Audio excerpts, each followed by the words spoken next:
Welcome to At the Table, a podcast from Quest Fellowship Church. In each episode, we explore how faith intersects with real life, how we navigate culture, community, and personal growth as followers of Jesus. These are just conversations, not conclusions, and space to simply think deeply, listen well, and walk in this journey together. We hope you enjoy today's show. One of the things that people have always come to me as somebody in ministry with a question of why does a good God allow suffering? If God is such a God of love, then why do people hurt? Why are we able to look around the world around us? And we don't have to look deep. We don't have to look far to find suffering, to find people that are hurting, people that are grieving. And I know you're somebody who thinks deeply about things. And things. And I know recently you've been going on an interesting journey through the book of Job, which the book of Job is. It is a book of suffering. I mean, there's a lot more in Job than just suffering. I think sometimes people pigeonhole it into maybe an inappropriate hole that it doesn't necessarily always belong into. But there is a lot about suffering and how we deal with it and the emotions of it, the depression it can bring, the climb out of it, the role of friends, positively and negatively in the midst of our suffering, and also the role of God in our suffering. And how do we answer the questions of why does a loving God allow those who love him to hurt and suffer? Yeah. So tell us everything you found out in the book of Job. Yes, I have Abigail. all the answers. Okay, yeah. Okay. Actually was thinking about this earlier that kind of reversing the conversation of like, okay, we ask why. Like as soon as we're suffering, we pretty much always go to like, why is this happening?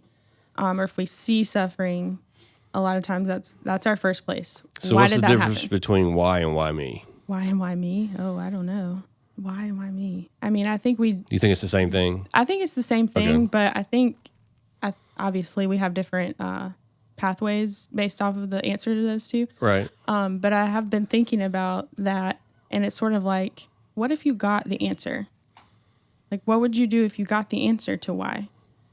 And would that change the way you view God? Would that change the way you move forward? Like, why do we seek that answer so, like, fervently? Because is it going to, and I think I've kind of thought about that with the story of Job, because God's like, if you want to try to take it into your own hands, like, go for it. But can you do all of these things that I can do? Like, do you control all the things that I control, create all the things I create? So he's almost kind of like, if you got the answer why, would you have been able to do anything about it? And so this kind of concept of like the character of God and our trust in God is what I see the most, kind of coming out of that question of why. Yeah, I think for me, when I think about the why versus why me, I think if we can think about our suffering or the suffering that we might be going through or the suffering of people around us that we love, it's like when you can ask the question why, it takes you to a higher plane, a bigger place. It's like a bird's eye view of suffering in general for all of humanity. Yeah. Where if it's why me, it's almost like you get to the place of, well, if I understand the why, like we live in a fallen, broken, hurting, nasty, fallen world, and we all contribute to that in some way, right? Not that we all cause our own suffering, but we all contribute to the suffering, like to the overarching idea that suffering is there. And so if we can understand that, then it's less of why me. And sometimes you might even be asking, when things are going great, do people ever say, well, why not me? Why am I not suffering? And we don't typically do that. We always wait till we're suffering, and then we're saying, why me? Instead of seeing the suffering of others or knowing that suffering exists, and we just kind of operate with blinders to it, and we never sit around and say, well, why not me? Yeah. Why are they getting it right now and I'm not? Yeah, no, we don't. And so I think when we do hit suffering, if we have the, well, why? Like we have this, I think that's one of the beautiful things about the book of Job. It does talk about the why. And it talks to us, I think, at a holistic level. I mean, Job does get into the place of why me. Job does get into why was I even born, right? Yeah. Job does get to that place. And it's interesting. I was thinking about that while I was reading some this morning as I was telling you in preparation for our conversation today. But the place where he was in that hole that he was in of why me? Like, why was I even born? It was like, it was even better to not be born than to deal with the suffering. And I was thinking about, I've never had the level of suffering. I've had suffering. We all have. Yeah. But I've never had that level.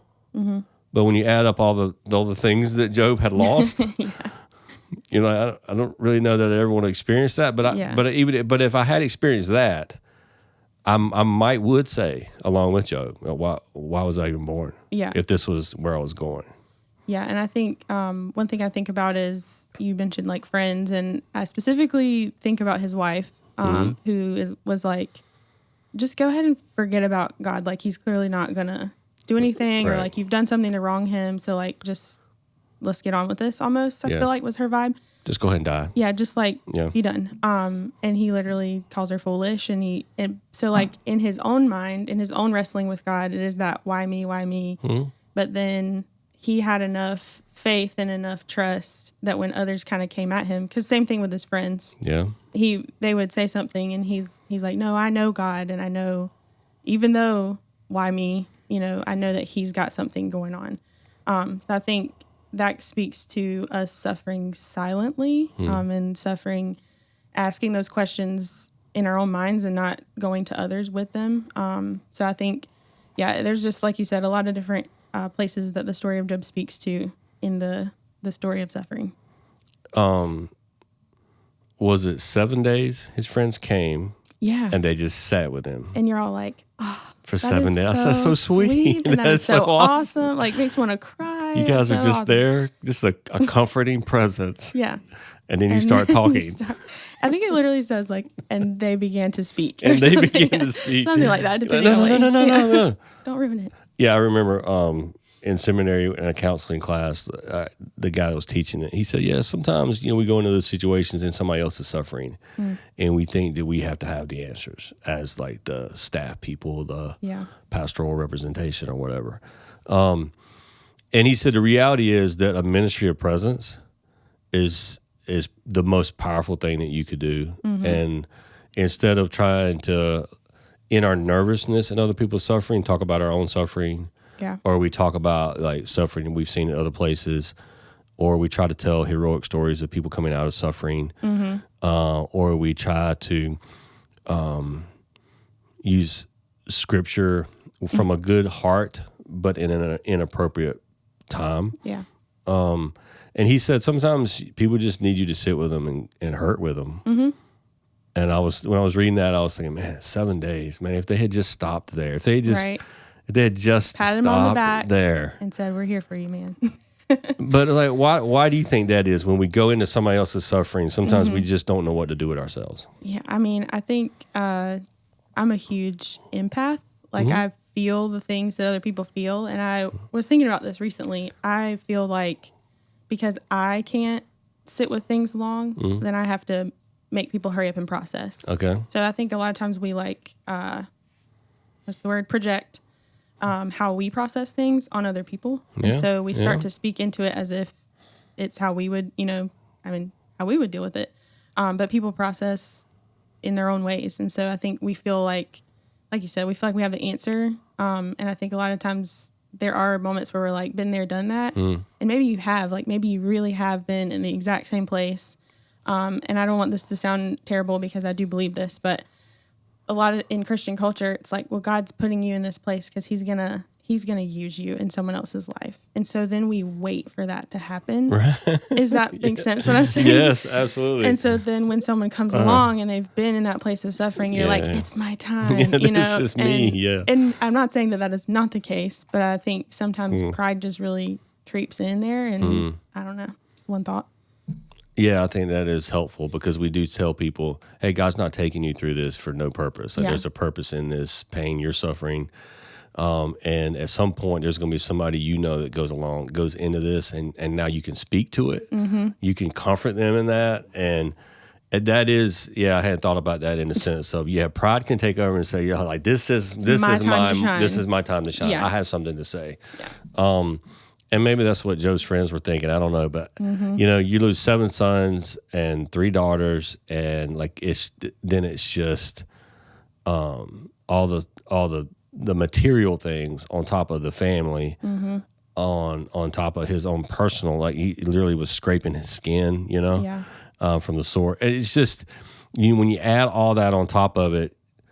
To me, looking at the life of Job as one of the best, I guess, most comprehensive. I mean, I don't know that I've met people who have suffered as much, but it does seem to be, and I've seen this, it's almost like, wow, that family is just taking a hit. That family is just gone through one tragedy after tragedy, and then there's these other families that you see just go along and they just seem to never have to deal with anything, and it's just, I've never understood that. Like, and I don't know that we ever can. Like, how do we process those where we see, like, why does this family just seem to get like just berated by pain and suffering and grief, and then these other guys, they're just kind of sailing through life. Out. Yeah. I mean, I think of a couple of things. I think we use the phrase, God's never going to give you more than you can handle, kind of thing. And I don't fully love that because you don't know what God's doing underneath what you see. And so I think when we think of suffering, a lot of times we think of like the physical, the stuff that we see. I do think there's like a mental anguish aspect of suffering that is silent. We don't see that in a lot of ways. So I do think there's that side that you don't know everything that's going on, even though you see everything. And I think that I love in the beginning of the book of Job, God's basically like, oh, you think you can ruin somebody? Try Job. But he has like all the confidence in him. And so I think about that from God's perspective. Have you seen my servant Job? Yeah, like he knows like I believe in Job and I believe that Job's not gonna sway. And so I've been thinking about that idea too of when we look at people who are suffering, there is this weird sort of like loving hand that God has on them in the middle of it. We choose not to really look at it in a lot of ways. Yeah, and we miss the blessing. And as you were just talking about it, I was thinking about like, am I that to God? Yeah. Like, does God see me that way? Yeah. Would he say, Would he say, hey, try my servant Paul? Yeah. Try my servant Abigail. The whole interaction between God and Satan, I think, is fascinating. I think a lot of times people look at it and they think it's prescriptive for every single place of suffering. I don't believe that. But I know throughout Scripture there's a common reminder that this existence in this physical world is a place of suffering. Yeah. And Jesus said, yeah, you will suffer. Right.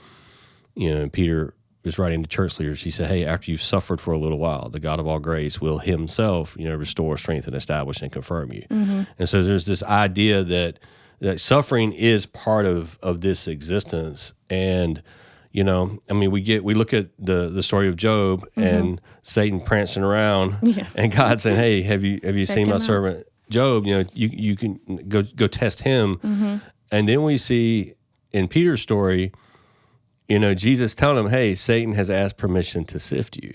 And it's almost like a repeat of the story of Job. Yeah. And it's like, wow. So is that... I don't know where it is, but I think of the verse where it talks about like if we're going to take part in the reward, we have to take part in the suffering. Do you know where I'm talking about? No, I have no idea. It's in there. I'm sure it is. But it's talking about Christ. Obviously. I haven't memorized the whole Bible, Abigail. Come on, Paul, you should know that. Tell me where it is. But like if we're gonna take part in the joy that is eternity with Christ because of the suffering he took on, sure. There's like a holding up our end of the bargain kind of aspect to it that we should expect to go through all kinds of different things. Yeah, Paul writes a lot about the idea of Christ suffering and us joining him in his suffering, and it's kind of the idea that if we get to join him in the resurrection, why wouldn't we expect to join him in his suffering as well? Yeah. Like how much better are we than Christ that we wouldn't have to experience anything? Exactly. So yeah, to me, I heard a sermon before you were born on this, and they were, I think it was Tony Evans. Okay. And he was talking about this interaction between Satan and God and Job. And he was saying that even in this interaction, it's illustrative of the limit of Satan's power. And that should be encouraging to us, that Satan can only do what God allows him to do. Yeah. And so ultimately that should give people of God encouragement that there is this idea that Satan does seek destruction, but he's still limited in what he can do by God's authority. And I think that's, I had not really ever thought of it that way, because you're always thinking, okay, well, why did God say yes? Why did God say, hey, yeah, go test him? And there was death. Yeah. And his children died. So I'm thinking, and then there's language in there almost like God did it. Yeah. And when I read that again, I was like, yeah, what do we do with that? What's your answer to that, I'm still Abigail? wrestling with some of that. I mean, I think I've mentioned to you earlier too that I found it interesting. I don't have any answers. I just thought it was interesting that we didn't hear from Satan after that we heard from God. And so God was taking kind of responsibility for what was going on, you know? And so we do look at that. And I think, like you said earlier, we try to like just slap that on everything that happens. And so we're like, well, God's responsible. God's responsible. God's responsible.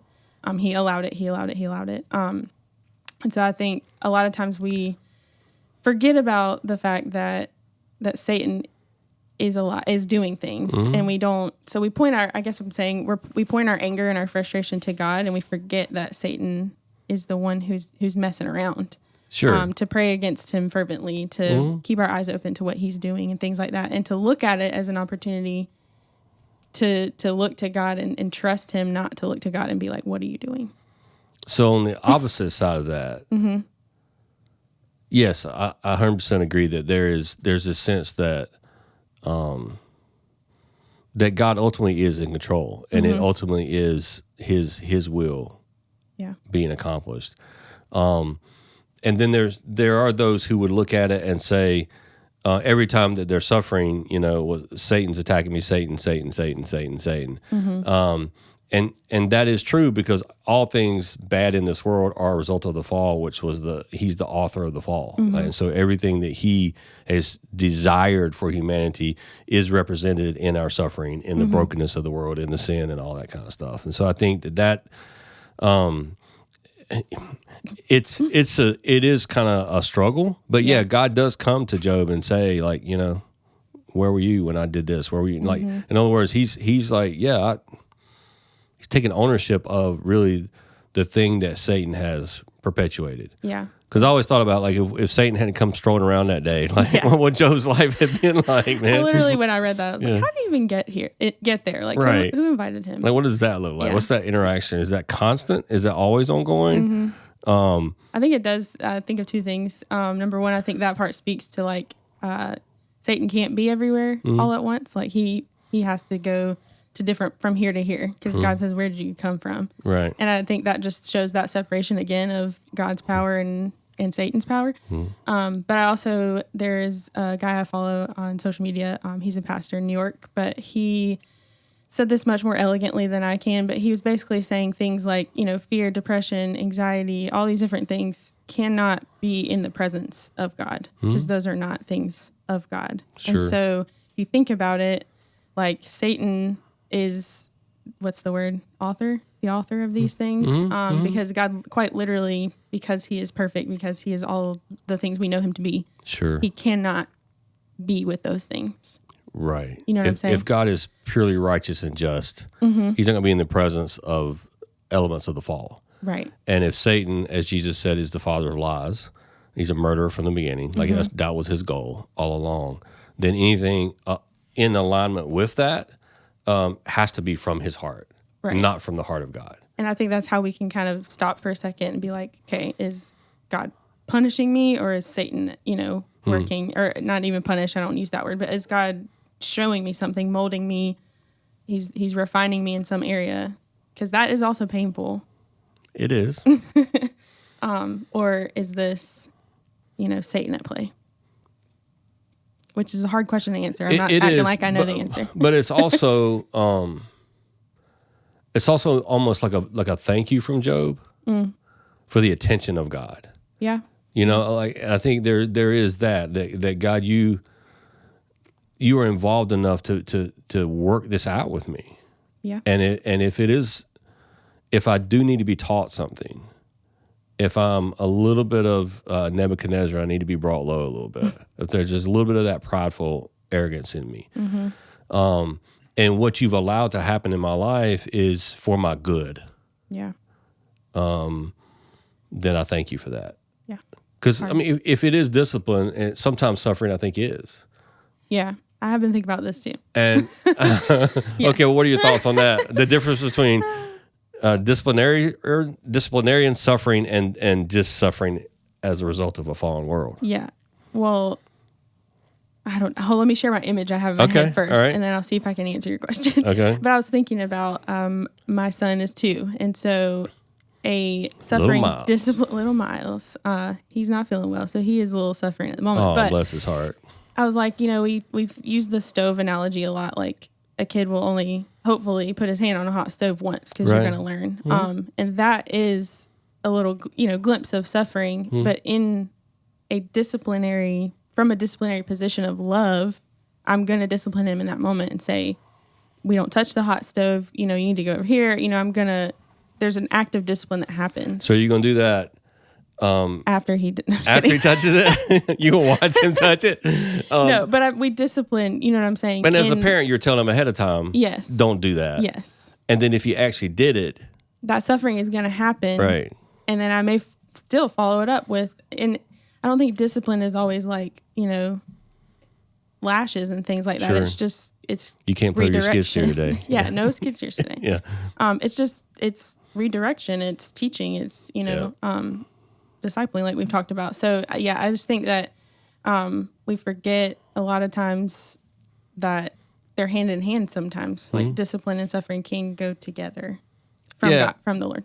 I like to think of discipline as this idea because I know there's a big debate about in parenting styles about you can't tell your kids no. We talked about that. We were laughing about this the other day, but basically, if you think about it, when you're going down a road, and we have a lot of road construction in our area, and so sometimes there'll be a road closed, like doing a bridge or something. They don't just leave you there. They just don't say road is closed. Yeah, find your way. There'll be a detour, and the signs will direct you around the blockage.